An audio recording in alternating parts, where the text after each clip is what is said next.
What are some things that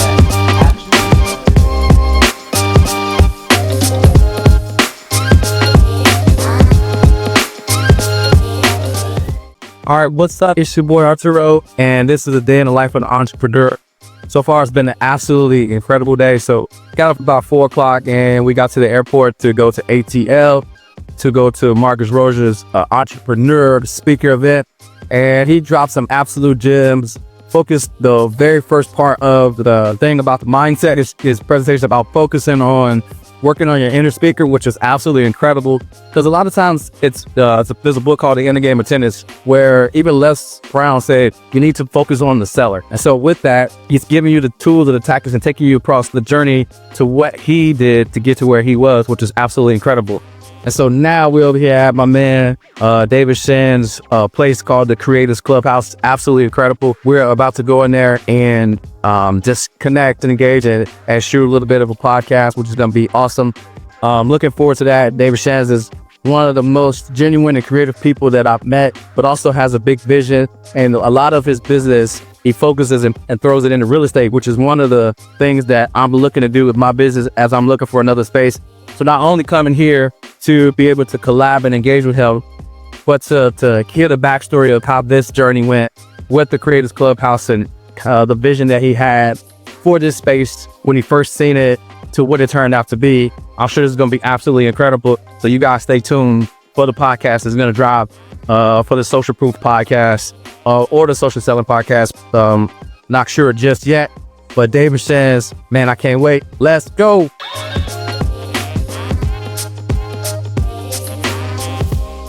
So what's the story behind you even wanting to get a space in the first place? Like, what's the story behind that? So I had a video. I had a video that we were renting between me and Brandon, actually. Brandon shot me down the street. I was like, dang, man, I got my own spot. And then I started looking around for something. And I was like, I don't want to improve a building. I don't want to put a bunch of money into a building that I don't own. Yeah, and that's kind of where I am too. Yeah. Oh, I need some of that. Yeah, let me get some. Brother Rock. How you doing? Best by the best. All right, Arturo. Yeah. So I was he's seen the whole process. So my building was over there, and I was like, man, I just want to get out. I just want to do something on my own, and I started looking for this. And I literally just started. I did an owner financing deal. Okay. So the guy was selling for $500,000, and he said he wanted like 20% down, and then like 6% interest only for 2 years or 3 years, something like that. And we negotiated, and I said, I'll give you 10% down, and I give you $500,000. I give you $50,000. Interest, he raised the interest, and I wound up paying like $3,200 a month. Okay. Which I'm so gung ho, I'm excited about it, but I didn't realize how bad of a deal that was. Because think about it, it's just interest. Just interest. Right. $3,200 on just interest. Not is it 20 or 3,200? Yeah, correct. But also, there's a balloon payment at the end of 3 years, which means I have to pay off the $500,000 or the $450,000 in 3 years. So essentially, what I could do is I could be paying him this $3 grand. This is called $3 grand. I could be paying him $3 grand a month for 3 years, and if I don't come up with $500,000, he gets to keep 3 years of $3,000 every single month, plus my $50,000 I put up, and he takes the building back. But I was just so excited, and I was just like, man, I'm gonna do it. Yeah. And I'm not only have to pay the $3,000 mortgage, but the construction and all that. So I'm just hustling to make the money and put it all into the building. So, and then I eventually paid them off, and now I don't own anything on the building. So what was kind of the vision when you first started here? Did it change? Was it the same? Did it come to fruition? Well, yeah, I knew people needed to create content, but also I knew that I needed a place to create my own.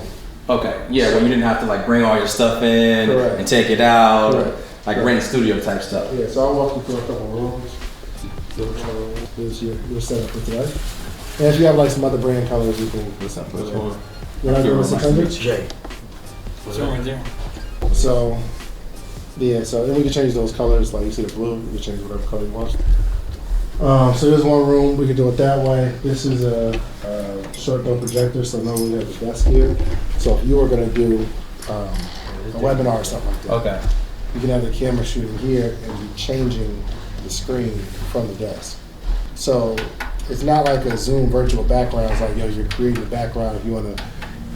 From the sides, like if it was on the wall. Correct. Yeah. And the audience gets to see it, and you can project it that way. So, we have a couple different sets. Some people have the TV there, have seats here, and you know what I mean. So, every room, if you're going to do that, every room needs to have multiple different sets. Yeah, that's dope. So, I'll show you. So what's this room called? Because I seen it online, I looked them up. I was like, room 1. Because I was like, you was like, I got these different rooms, and you was like, blah, blah, blah. Because I watched the, my man, Think Media came here. Oh, yeah. So, well, but it always changes. So the ones on the website, I'm always changing. Yeah, I know, because I think one of them was like a brown coffee, it was a brown. That was that room. Yeah. But then I was like, man, people ain't really rocking the brown like that. So this is our black room. This is probably our most popular. You like live streaming here. So just put a camera here, you can be looking at it and just kind of talk, and we can change the colors in here. So this is where you're doing some of the morning meetup stuff at? Yeah, I see that. I got out of this room because I was using this room and my office that I'm about to show you right now. I'm like, bro, I got to stop using all the rooms for myself. So, this is kind of like right now in the office. Right after the camera's hanging, so if you're in a studio, you definitely want to have this grid so you can hang stuff from the ceiling and not everything's on the floor. Send highs to the hanging. Yep. So, should I do that? Yeah, that's sick. And then, I think I asked you about this before, but this is the one thing that stood out to me the most. I don't know why, just these images here. Oh, yeah. So I have a guy, Greg, could actually, he draws everything. Yeah, that's cool. This is where we shoot social proof, but now we're shooting hot seat here. So probably just done the black backdrop. We make the black drop red, and then blue, and we could change the room around a little bit. You know, did you see, did your vision come to fruition, or did it exceed what you thought it was going to do? Or more creators were using this? Did you end up coming up with different ideas after you started that it changed a little bit, where you're like, I'm using this for creators, but I can also use this for something else? Or studio, like as you building it out, you know, because you say you change all the time. Yeah. So I'm like, you know, on that journey, long story short, what are some things that happened that you didn't anticipate happening as to happen in space? I think as you continue to evolve in it, you just see different things. So when I first built it out, I'm like, oh well, people will be renting it out for a studio, but I don't really promote it like that. Mm-hmm. You know what I mean? It's more like as I started building it, I was building it for myself. Like I need to create my own content here. I need to do events in there because I, you know, workshops and stuff like that. And then people start building it. I mean, people start renting it out, but I haven't even ever pushed the gas on promoting it like a place you can rent out, but I keep evolving. So when someone comes in, they see it, they're like, oh, I want to use it. So I still haven't really like done heavy promotion like that, but you have a good space, it gets around. Yeah, for sure. And again, I just remember when I first watched, I'm like, this is incredible. Like I hadn't seen anybody do what you were doing, which I'm sure that's the kind of the thing. But when you kind of told the backstory, and then I can't remember where this came from or what you said it from, but it was like the entrepreneurship, the Breakfast Club podcast for entrepreneurs or something like that. So that came up somewhere in some content that I was watching. I was like, that's heavy right there. So it's like, yeah, once you hear somebody tell you that, it's like, I gotta do that. Appreciate it, man. Appreciate it.